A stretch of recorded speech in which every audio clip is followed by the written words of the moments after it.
Hello दोस्तों, क्या हाल समाचार। चलिए आज हम लोग प्राचीन भारत के इतिहास में चलते हैं वैदिक काल की ओर। तो देर न करते हुए स्टार्ट करते हैं हम लोग वैदिक काल।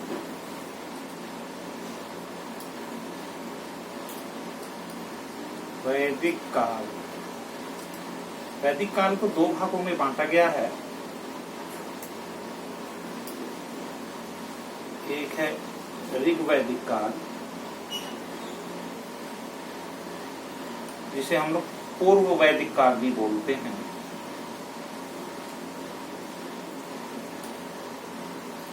और दूसरा है उत्तर वैदिक काल।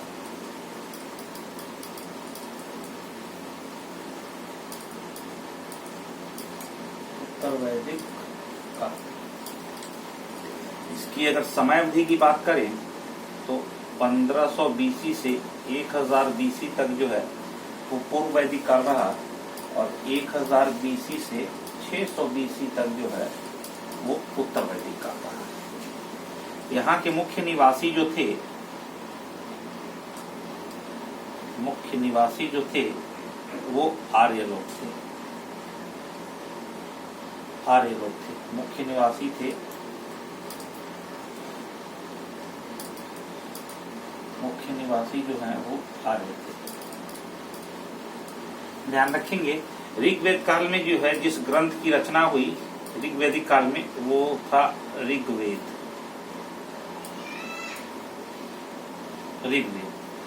और इसमें जिस ग्रंथ की रचना हुई है वो है यजुर्वेद,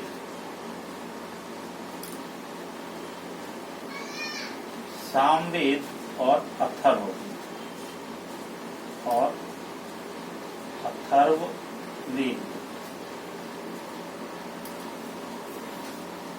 इसकी रचना उत्तर वैदिक काल में हुई है। ध्यान रखेंगे आप लोग, इसमें जिन चीजों को हम लोग जो है पढ़ेंगे दोनों में कॉमन भौगोलिक स्थिति,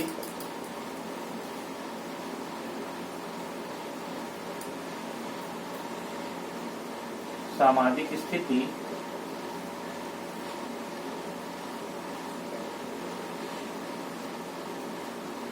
राजनीतिक स्थिति,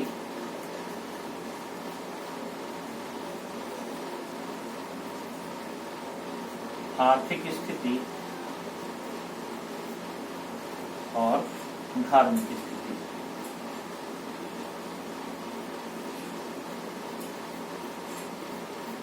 तो आइए देर ना करते हुए हम लोग जो है इसकी पहली जो स्थिति है भौगोलिक स्थिति उसका अध्ययन करते हैं। चलिए इसको भी जो है हटा देते हैं, इसको भी हटा देते हैं, यहाँ से हटा देते हैं ताकि हम लोग को जगह मिल जाए लिखने के लिए। तो आइए अब हम लोग देख लेते हैं भौगोलिक स्थिति।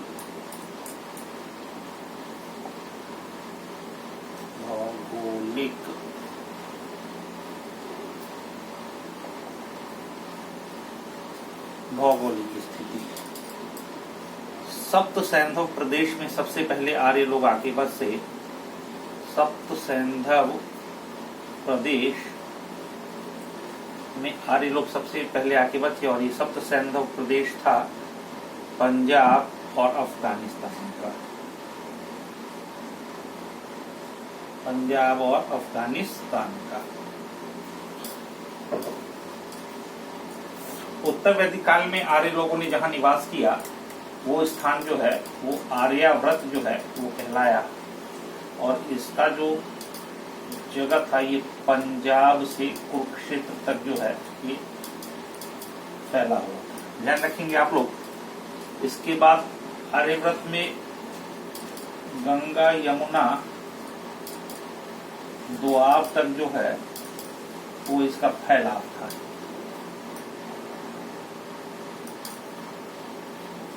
गंगा यमुना दोआब तक जो है इसका फैलाव था। यहाँ की जो प्रमुख नदियां थी वो देख लेते हैं कि उनका आधुनिक नाम क्या है,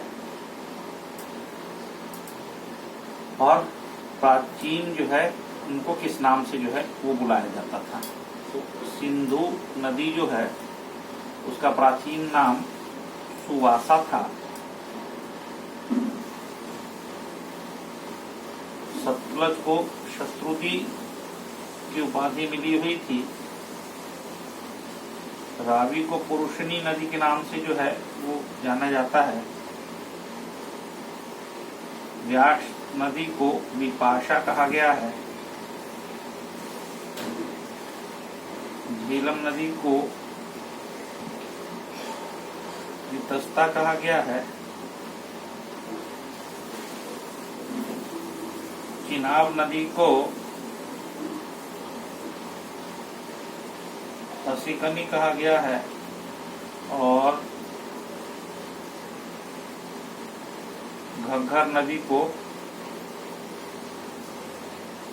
सरस्वती नदी कहा गया है। सात नदियों के किनारे स्थित होने के कारण ही जो है सप्त सिंधु प्रदेश कहा जाता है। इसको भी थोड़ा ध्यान रखेंगे।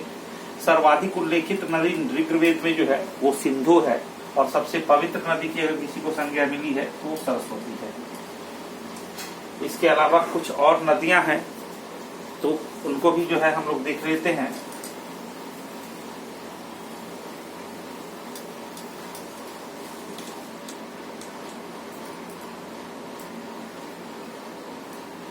कुब्र को कुर्रम कहा गया है।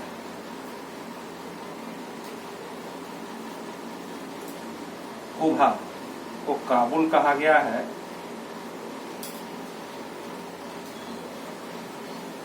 गोमल जो कि आधुनिक नाम है इसको गोमती कहा गया है और स्वात जो कि आधुनिक नाम है इसको सुवस्तु जो है वो कहा गया है। ये चारों नदियां जो है वो अफगानिस्तान में प्रवाहित हो रही हैं तो आप लोग ध्यान रखेंगे। इसके बाद आइए अब हम लोग चलते हैं इसकी सामाजिक स्थिति की ओर।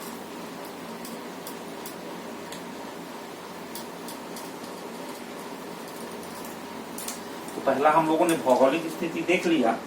अब दूसरा हम लोग जो है पढ़ रहे हैं इसकी सामाजिक स्थिति।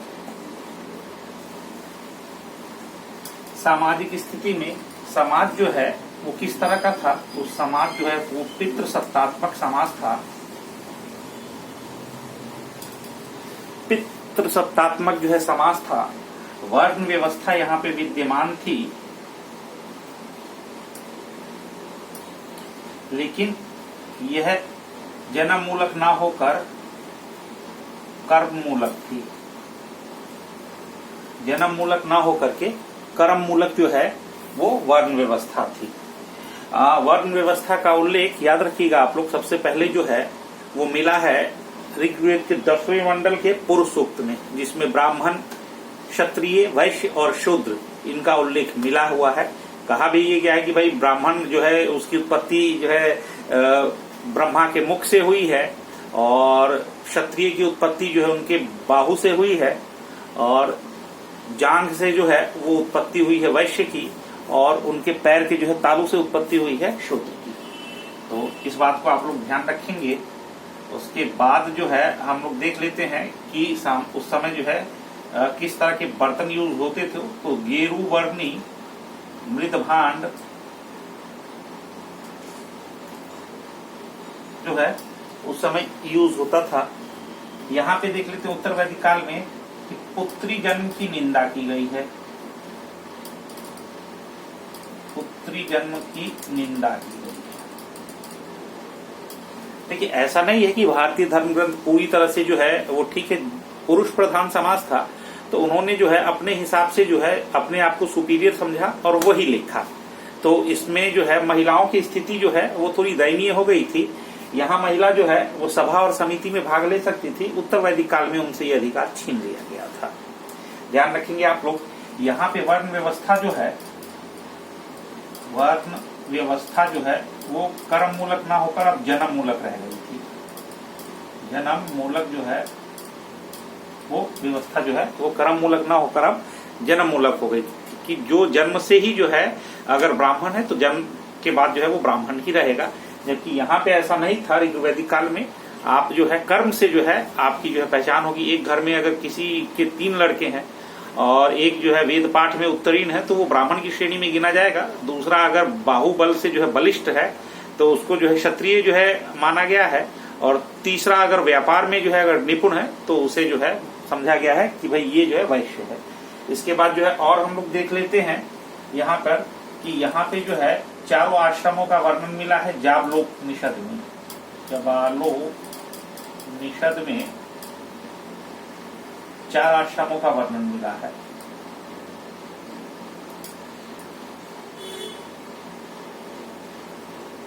चारों आश्रमों का वर्णन है। तो चारों आश्रमों का वर्णन है जिसमें कि पहला है ब्रह्मचार्य, दूसरा है गृहस्थ, तीसरा वानप्रस्थ और चौथा सन्यास। तो इस बात को जो है आप लोग जो है ध्यान रखेंगे। इसके बाद जो है यहाँ के कुछ महत्वपूर्ण शब्द हम लोग देख लेते हैं। वास, महत्वपूर्ण शब्द में वास है शरीर के ऊपर धारण किए जाने वाला वस्त्र। शरीर के ऊपर धारण किया जाने वाला वस्त्र, ध्यान रखिएगा। उसके बाद आता है अधिवास, कमर के नीचे जो वस्त्र धारण किया जाता था उसे अधिवास कहते हैं। लिख देता हूं।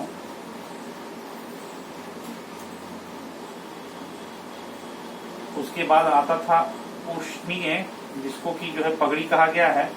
और इसके बाद था नीवी।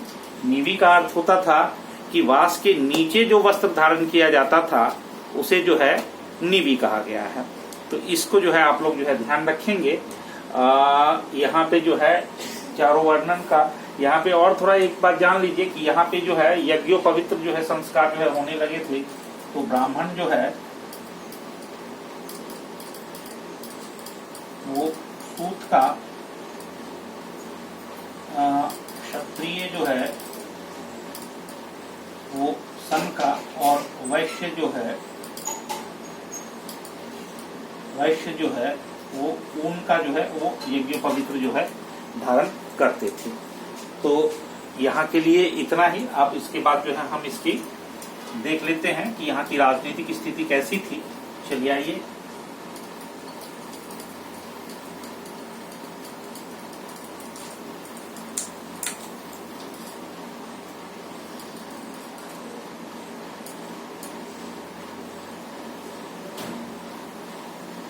राजनीतिक स्थिति कैसी थी तो ये हम लोग देख लेंगे। तो राजनीतिक स्थिति में इसको इस तरह से आप लोग लिखिए कि इकाई में सबसे पहले आता था कुल।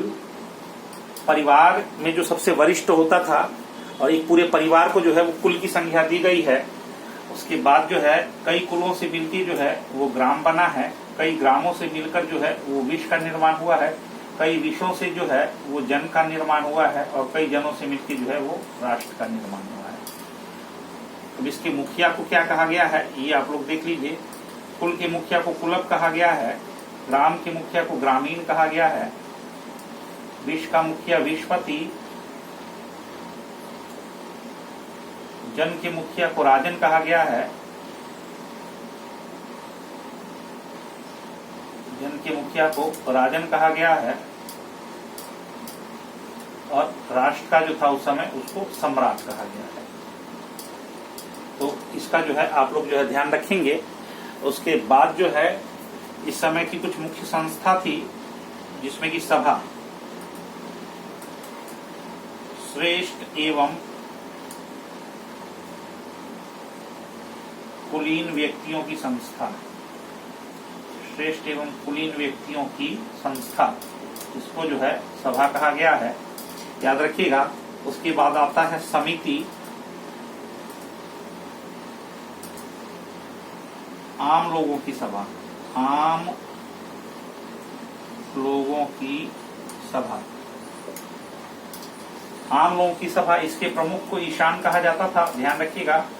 और ये जो है चुनाव करती थी किसका? राजा का। तो समिति में जो है वो राजा का उस समय के चुनाव होता था ऋग्वैदिक काल में, याद रखेंगे। विदत,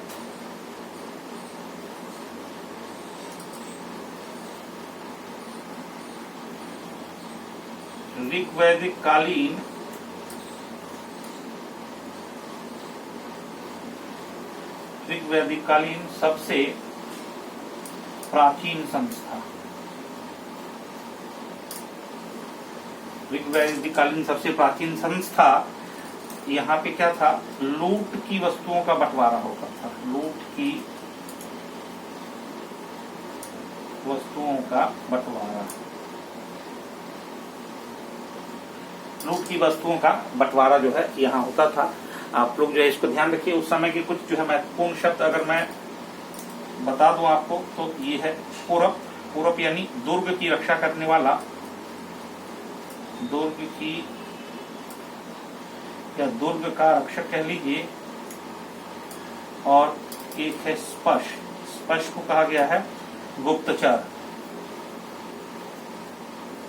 तो ये उस समय की जो है कुछ जो है महत्वपूर्ण शब्द हैं। इधर देख लेते हैं, यहाँ पे जिस क्षेत्र में जो है शासन होता था और उसका जो है शासक जो है वो कौन था या उसने किस चीज की उपाधि धारण की थी, तो ये लिख लेते हैं। अगर मैं पूर्व की बात करूं तो पूर्वी भारत में, इसको पूर्व को जो है प्राची भी कहते हैं, तो पूर्वी भारत में जो शासन होता था उसको साम्राज्य के नाम से जो है बुलाया जाता था और साम्राज्य का जो है वो एक सम्राट होता था। इसी तरह पश्चिम को प्रतीची कहते हैं, याद रखिएगा आप लोग। पश्चिम में जो है इसको जो है किस नाम से बुलाया जाता था, तो पश्चिम में हम लोग जो है इसको स्वराज के नाम से जो है, स्वराज्य के नाम से जो है पुकारते थे और इसका जो है शासक जो है वो स्वराट होता था। उत्तर में जो है वो वैराज के नाम से जो है और इसका शासक जो है वो विराट होता था। कहने का लॉजिक ये है कि भाई पूर्व का जो राजा होता था, जो पूर्वी भारत पे राज कर रहा है, तो उस राज्य को जो है हम लोग साम्राज्य कहेंगे और उस जो साम्राज्य का जो राजा होगा उसको सम्राट की उपाधि जो है वो मिलेगी थी। इसके बाद आ जाते हैं दक्षिण में। तो दक्षिण में जो है वो राज्य को जो है वो भोज्य कहा गया है और इसका शासक जो था उसको भोज की उपाधि मिली है। और वही जो है मध्य भारत में जो है वो राज्य को राज्य ही कहा गया है और उसका शासक जो है वो राजा कहलाता था। इसको आप लोग ध्यान रखेंगे। कुछ महत्वपूर्ण शब्द यहाँ पे ले लेते हैं। पुरोहित जो है राजा का सलाहकार होता था, ध्यान रखिएगा। उसके बाद याद रखिए आप लोग भागदूत, भागदूत जो है वो कर संग्राहक था, कर संग्राहक, कर को जो इकट्ठा करता था। उसके बाद है संग्रहित, संग्रहित को जो है कहा गया है कोषाध्यक्ष, कोषाध्यक्ष। उसके बाद जो है अक्षवाप जो है, अक्षवाप जो है वो जुए का निरीक्षक होता था, निरीक्षक। उसके बाद जो है हम लोग ले लेंगे जीव ग्रीव, ये पुलिस अधिकारी होता था।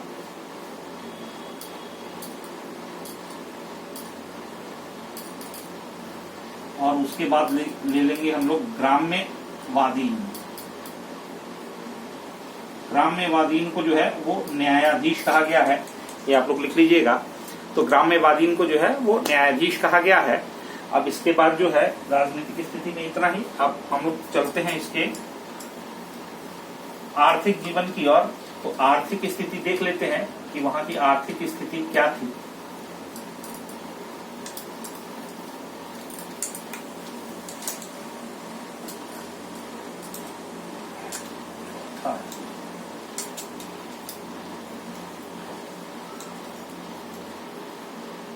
आर्थिक स्थिति क्या थी वहां की, इसको आप लोग देख लीजिए। मुख्य पेशा जो था, मुख्य पेशा ऋग्वेदिक काल में वो था आपका पशुपालन, और उत्तर वैदिक काल में मुख्य पेशा जो था वो कृषि था। याद रखेंगे आप लोग, कई बार क्वेश्चन जो है वो इसी से जो है बन जाता है। तो इस बात को जो है आप लोग ध्यान रखेंगे। मुख्य जो है आर्थिक स्थिति यहाँ पे ये थी। इसके बाद जो है हम लोग जान लेते हैं कि कुछ जो है इसके महत्वपूर्ण शब्द जो है और क्या थे। तो उसके बारे में जो है हम लोग जो है यहाँ पे देख लेते हैं। तो गायों के लिए युद्ध हुआ है, उस युद्ध को जो है गवेषण, गवेषण गायों के लिए युद्ध। गायों के लिए युद्ध। उसके बाद जो है गोपति, गोपति जो है वो राजा को कहा गया है। उसके बाद जो है ध्यान रखिए उर्वरा, जुते हुए खेत को उर्वरा कहा गया है। उसके बाद खिल, चारागाह, जहां पे पशु चरते थे। उसके बाद जो है सिरा, सिरा जो है कहा गया है हल को। याद रखिएगा सीता, हल से बनी जो रेखा होती थी, हल से बनी रेखा, या उसको जो है नालियां भी कह सकते हैं, उसको सीता कहा गया है। उसके बाद जो है श्रेणी, याद रखिएगा इसको जो है वो हंसिया जो है वो कहा गया है। और इसके बाद जो है अबट, अबट को जो है वो कुआं, इसको हम लोग कूप कह लें। और उसके बाद जो है एक और देख लेते हैं करिश, करिश को जो है वो गोबर की खाद के लिए जो है, गोबर की खाद के लिए जो है वो करिश का यूज हुआ है। ध्यान रखेंगे आप लोग। यहाँ देख लेते हैं, यहाँ जो उत्तर वैदिक कालीन कुछ महत्वपूर्ण शब्द, यव, यव का यूज जो है वो ऋग वैदिक काल में भी हुआ है, तो यव को जौ कहा गया है, ध्यान रखेंगे। उसके बाद जो है ब्रीही, ब्रीही को जो है धान या चावल कहा गया है, आप लोग ध्यान रखेंगे। उसके बाद है मुद्रक, मुद्रक को जो है मूंग कहा गया है, मुद्रक को जो है मूंग कहा गया है, ध्यान रखेंगे। तो ये उस समय के कुछ जो है महत्वपूर्ण शब्द हैं। आइए अब जल्दी से जो है हम लोग जो है इसकी धार्मिक स्थिति के बारे में जो है वो इंफॉर्मेशन ले लेते हैं, या फिर धार्मिक स्थिति अगली क्लास में हम लोग कल करेंगे। धन्यवाद।